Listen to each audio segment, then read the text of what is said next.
If you want to speed up your editing workflow in CapCut PC, learning how to add markers is a super useful trick.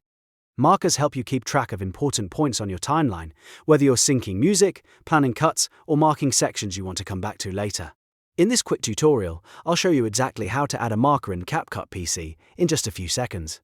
And if this video helps you out, make sure to hit that like button and subscribe for more CapCut tips and editing tutorials. Alright, let's jump in.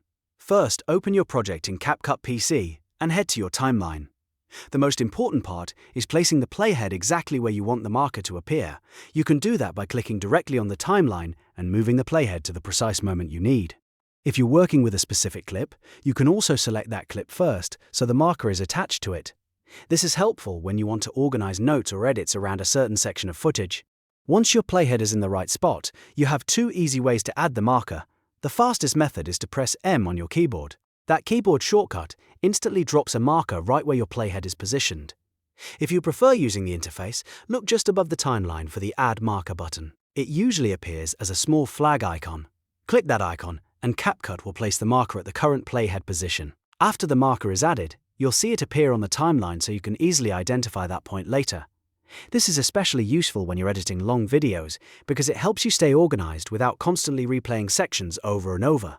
You can use markers to remember where to add transitions, where dialogue changes, where a beat drops, or where you want to insert text or effects. One quick tip. Try using markers consistently throughout your editing process. For example, you can mark the beginning of an intro, the start of a voiceover section, or areas that need cleanup. That way your timeline becomes much easier to navigate and your edits become faster and more accurate. So just to recap, to add a marker in CapCut PC, move the playhead to the exact point on the timeline, then press M on your keyboard or click the Add Marker flag icon above the timeline. That's all there is to it. If this helped, don't forget to like the video and subscribe for more easy CapCut tutorials. Thanks for watching, and I'll see you in the next one.